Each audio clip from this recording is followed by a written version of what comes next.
Welcome to PrepsNet Coach Speak with Bessemer City High School head football coach Antonio Nelson, powered by the Bessemer Tigers shop. Visit BessemerTigers.com for all of your Purple Tigers gear. Here's your host, Aubrey Johnson. Welcome in, Coach. Thanks for having me again. All right, so 2 Fridays ago, you had a great game against Northridge. It was really tight, but you pulled it out 19-16. Tell us about it. That game could have went either way. Oh, really?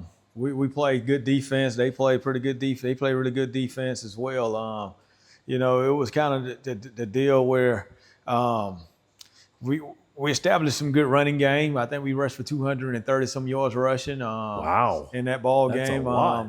Freshman quarterback got a chance to get his feet wet against some good team, A really good team team, that really had to win to stay in. Right. Had a good opportunity to stay in going forward. So of course they were going to bring their A game, and Yes, they were. and we had to go to battle with a freshman quarterback, and the O-line did a really good job of establishing the run game real early. So I'm very proud of them guys of how they played going forward. And defensively, we played really good, played well at times. They did hit us on some big plays. Going down the field and whatnot. And, my hat goes off to, like I said, my offensive line. And them guys did a really good job opening up holes and stuff. And Marion Gooden had a good chance. He carried the ball 26 times for 179 yards rushing. Crazy. Chase Walker, one of our receivers, deep threat receiver guys, who was able to get something going as well. Right.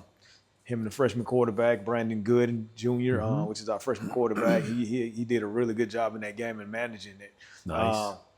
They really, late in the game, I think it was probably about 40-some seconds left in the ball game. Right. They connected on a deep ball. Got it down to our 3 or 4 yard line, 5 yard line. I can't remember what yard line it was, but Rosari's Horn, our linebacker, came up with a big play. Him and Tristan Berry both collaborated on that right there. They ran a quarterback play, and he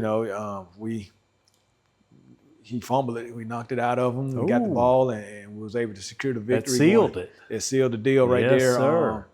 So Rosari's Horns finished the game with 14 tackles, and Jeremiah Atkins was another kid that led the game with tackles as well. He finished with 13.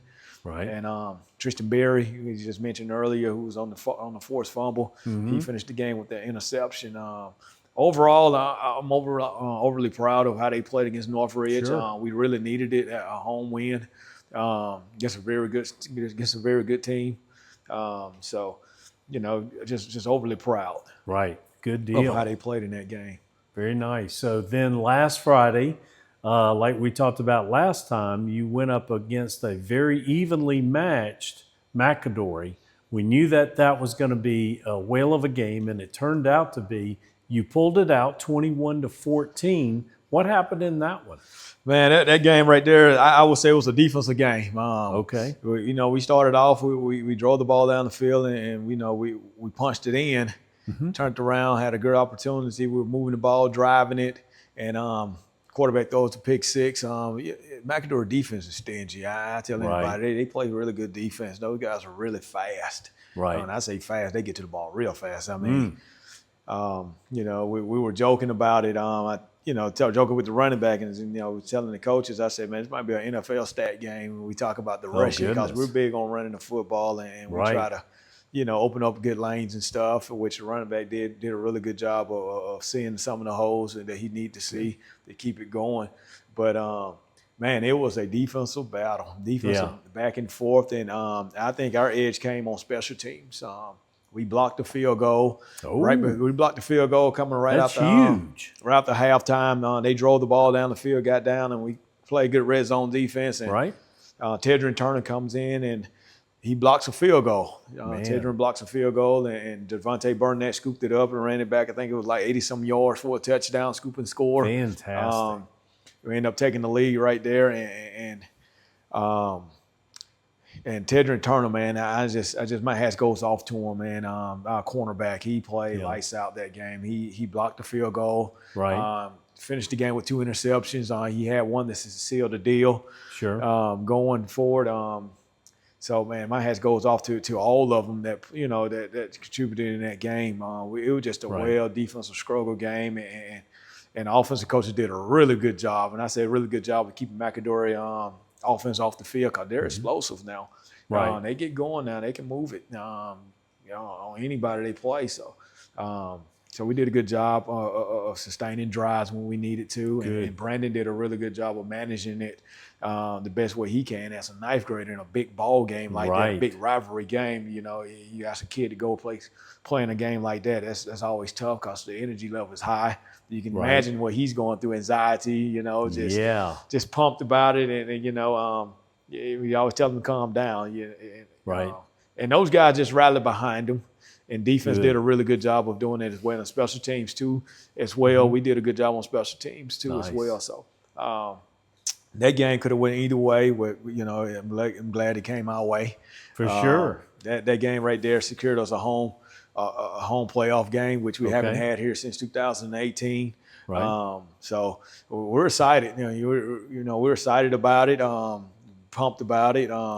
So – we enjoyed it for a little while and told the guys we got to go back to work. It's a big rivalry game. Sir. And I know we got to go back to work because we take on Wenonah this Thursday for our senior night.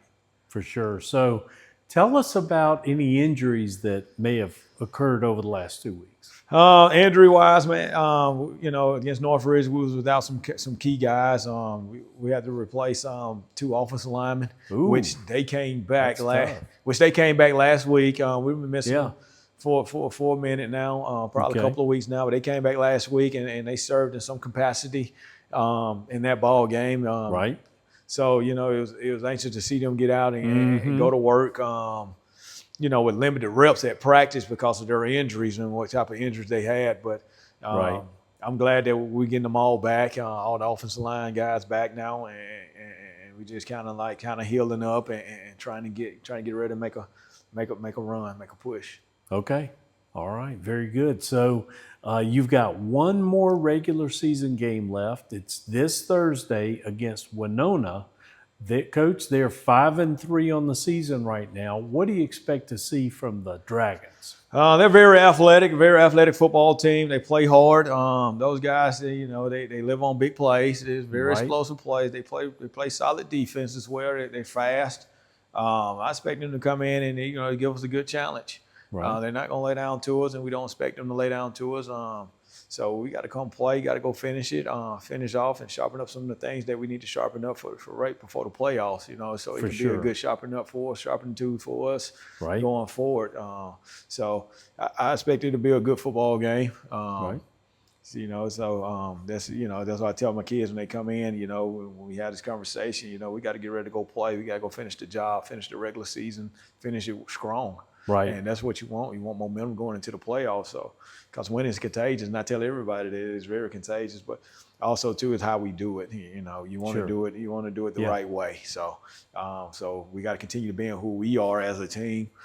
Continue practicing hard like we've been practicing. Lock in and not look ahead to the first round of playoffs. We got to be where our feet are. And this week is that Wenonah's coming to us and get ready to go play for senior night and seniors off. Seniors off right. Yeah, for sure. That'd be great. That's what we want to do. That'd be fantastic. That's the type of things we want to do here. Okay.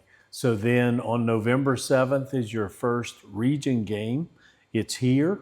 You're playing Helena, and they're 4-5 on the season so far. I know you don't want to look ahead, but give us kind of an overview of what you think you'll see from them. You're going to see a well-coached football team. Got a chance to look at them early when they played McAdory because, we just got done playing McAdory. So I'm sure that they probably worked out the kinks that they need to work out. That was the first game of the year for them. And that's the first game for everybody. You're trying to find identity, who you are, what you're going to be, what the kids can do, what you thought they can do. So I'm sure they need to sharpen those things out. They're in the playoffs right now, and they're moving forward at third seed in their region, and they played in some really tight ball games going forward and took a lot of people to the wire.